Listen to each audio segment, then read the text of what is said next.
Hello, everybody, and thank you for tuning in. I am Gabby Hart with Fox 26 News, and I am heading a segment called The Missing, where we take the time to highlight the thousands of people who go missing, vanish without a trace from the greater Houston area.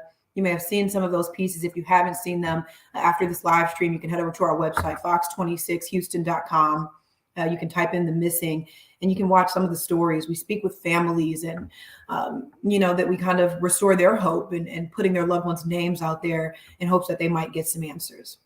So in today's live stream, we are actually talking to the mother of AJ Silva. Her name is Concepcion Moreno, and AJ Silva actually went missing, and the circumstances surrounding his disappearance. This is one of those stories, one of the first missing stories that I did when I took over the franchise.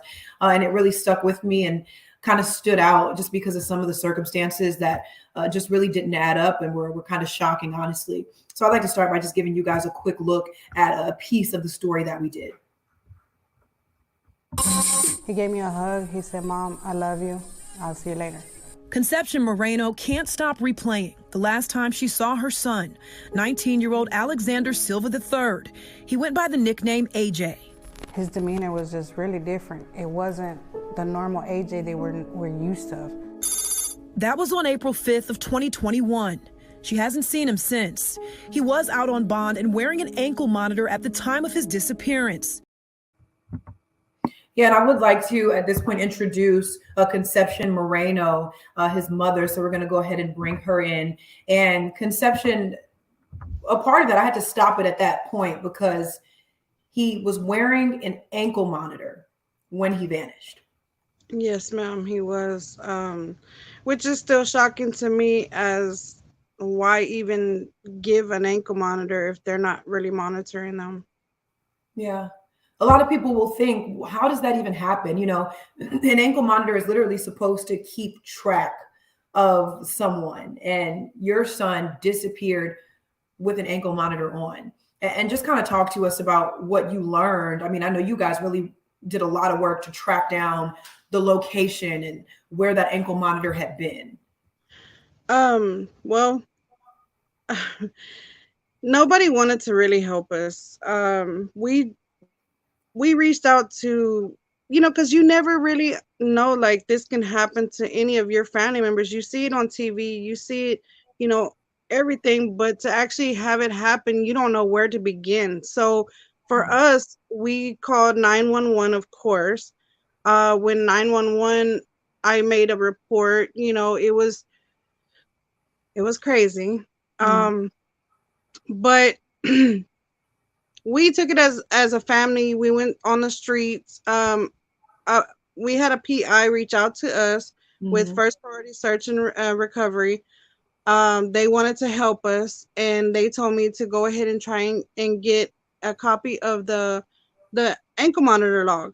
So when I did, we went over the log, and we realized that he had been at a warehouse, or he had been at this location for over 41 hours. Yeah. And I do have a clip from the package that we did of you explaining all of that and some of the paperwork. So I do want to go ahead and play that really quickly.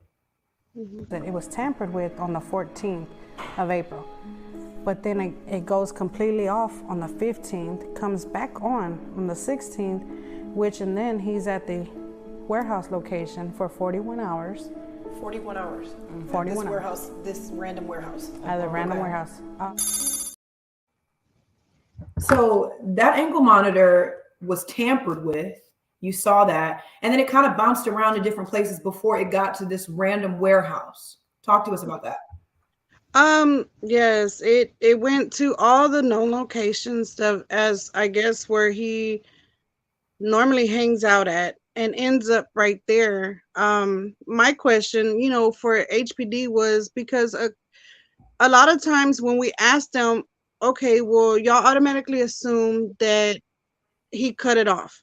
But if you look into my son's background, he had an ankle monitor prior to turning an adult, and he did cut his. What was that ankle monitor for? This ankle monitor was on for a retaliation charge. Basically, all he did was told the girl that he was with that he was going to get his baby mama to come beat her up if she called the police. Yeah, and he got an ankle monitor. I just feel like some people would want to be questioning why is that. And then AJ was how old when he went missing? 19. 19. But you said he had an ankle monitor on before. And he had one on before. He cut it off, but he was still on social media. And this is why I feel like my son is not going to just go disappear for it's going on 2 years now. He's not going to disappear without being on any form of social media, and for them to automatically, oh, well, he just cut it off. No, that my intuition, or as a mother, no, I'm sorry, my son wouldn't just do that. I know there's people out there, but my son's not like that. And you mentioned, even if he had, for some reason, not saying that he did, but even if he had taken that ankle monitor off, you told me he was one of those people. He would always show up. He would always be at the family functions. He was very family oriented. Yes, he was. Like I said, he would be on social media. He was a social butterfly. He was on he's on social media, whether it's Facebook or Instagram, just live of some random stuff. And for him not to even be on, or I haven't even heard his voice, so I have to keep going back to my teddy bear or old videos of him just to even hear his voice. Yeah. And this is difficult for you because at this point you don't really have any idea what happened. There's been no leads. I know we did this story last year, and you still have you gotten anywhere since this story aired? No, people, as a matter of fact, today somebody left a comment on my brother's TikTok, basically saying that he was beaten up by the fence and that his body is laying in a water close by. Somebody commented on a TikTok saying that? They just comment on my brother's TikTok page, where you'll see my son in I think it's the first picture on my brother's TikTok. Yeah, where my son is sitting there, in Walmart in a grocery basket, and that's the first comment that they post. Which I did, send it to my detective, because again, we get comments like this, and people think that, oh, it's okay to post because, oh, nobody can find out who they are. No, they can find out who you are. It just takes time, and for people to post stuff like that, it's wrong, even especially after 2 years. And yet we're at a standstill.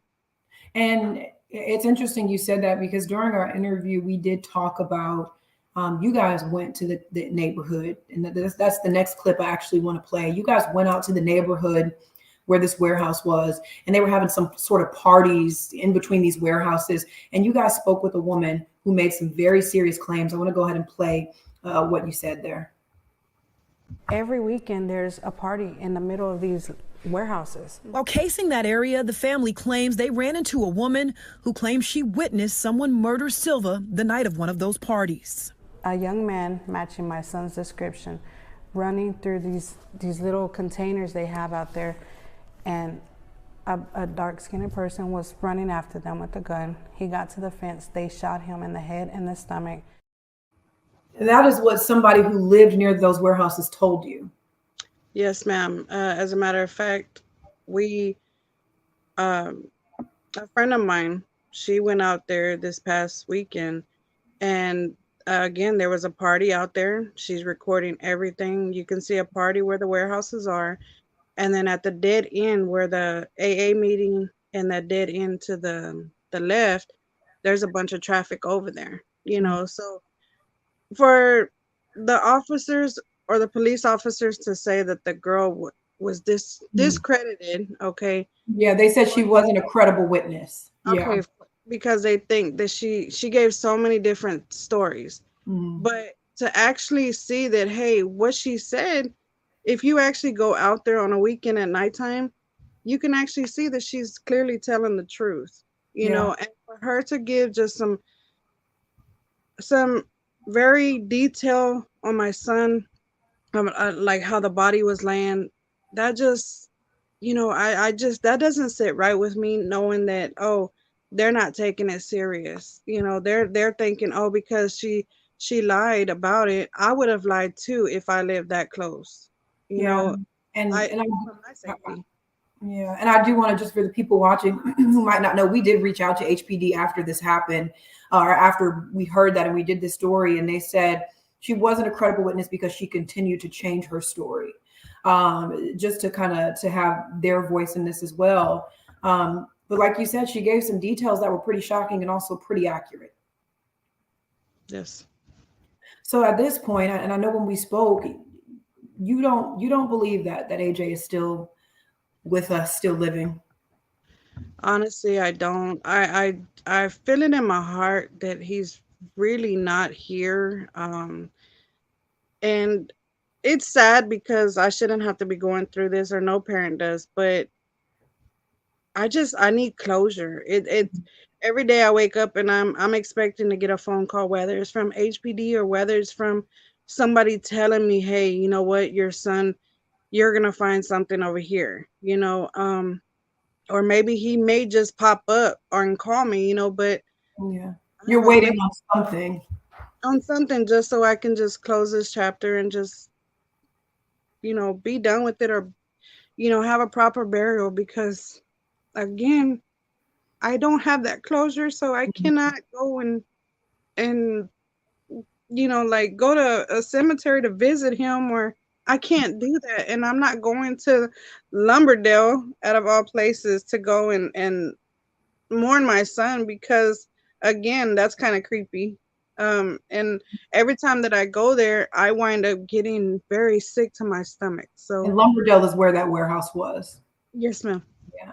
And I mean, I talked to so many families, for this series, The Missing, and the only thing they ask for is closure. They say, hey, whether my loved one is here or not, I need closure. And I don't think a lot of people who have never had a loved one just poof and disappear understand how difficult it is. When your loved one dies, you know where their gravesite is, you know how they died, you bury them, you mourn them.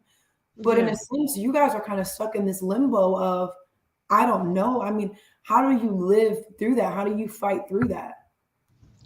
I as a matter of fact, right now I'm having to stay busy, to keep my mind occupied from, just thinking about anything that's going on right now. I just have to stay busy, Yeah. with whatever I need to do. I can't just be sitting down, just not doing anything. Yeah.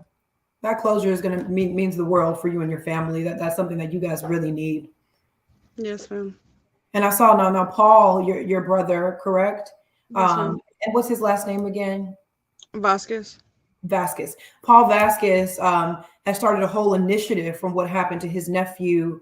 He looks for other missing people. He's, fighting to get other families justice. I mean, so this has impacted your family in a way that, I mean, he's kind of dedicated his life now to getting justice for AJ and other families as well.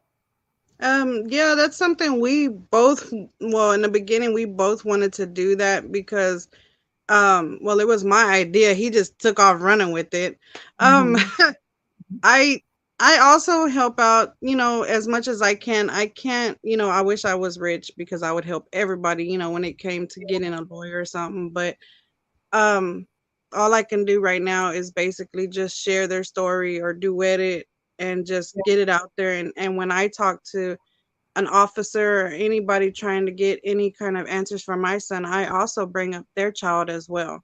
Yeah. Um, Me and um, Diamond Alvarez mom, because of the ankle monitors, she tells me, "Hey, I'm going to court. Why don't you come so you can hear about what's going on with the ankle monitors and this and that," which I have, Yeah.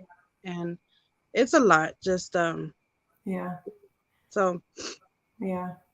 And I mean, what is your next move here? I mean, I know it's been all, like you said, almost 2 years. I believe April will make 2 years, right? April 25th. Um, at what point, I mean, how do you kind of handle this as the time continues to pass? I mean, at what point do you try something different, or do you, kind of lose hope, or do you lose hope at all? No, I don't lose hope. Me and my family, we go over everything that we have, to see if maybe we missed something. And then, we have people reaching out to us telling us, oh, well, this or that. And we're like, it's a little, we're trying to do, like, just recently, a couple of months ago, me and a friend, we followed we went on the ankle monitor, and we followed every stop to where, I guess, the dumpsters, or every stop of his last whereabouts, which are dumpsters right there. And Right. then we followed the last dumpster, which was right there on the 610 and TC Jester. We called the number, and we went up to the landfill. Um, as the worker was like, if they brought trash in from that time, it goes to two separate uh landfills 2 hours away. you Yeah. know and he even said, there was somebody that they had found a body in there, and it happened to be, I think, a homeless person. But Yeah. uh, so I was like, okay, so even if we would try to look now, there's no hope right there. Yeah. Um, what is your message to people who might see this, people at home? Um, what would you like them to know, just as we're closing? Just don't give up hope. Just don't give up hope. If you don't have closure, don't give up hope, but also don't put yourself in a major depression to where you want to hurt yourself or somebody else, because it's not worth it. Especially if you have other kids, younger, that they need you. So just, that's that's all I can say. Yeah. I'm not giving up hope. I'm gonna keep fighting and trying to find my son. Yeah. So Yeah. And that's why we're here, to give you a voice, to give a voice to all of these families who are going through the same thing. You guys, again, AJ Silva, if you'd like to watch the full story, and really see all the details, head over to fox26houston.com. You can type in the missing, you can type in man vanishes wearing ankle monitor. You can really hear his story. And obviously, if anyone seeing this knows anything about what happened to AJ, where he is, you need to do the right thing. You need to reach out to the Houston Police Department. The Texas Center for the Missing. Crime Stoppers even offers a $5,000 reward for tips that lead to finding these missing people. So whether it's AJ Silva or any other missing person out there, and you know something, you should do the right thing, because there are so many families that are desperate for closure. Again, fox26houston.com. You can find all of our series, The Missing. And until next Thursday, thank you guys for tuning in.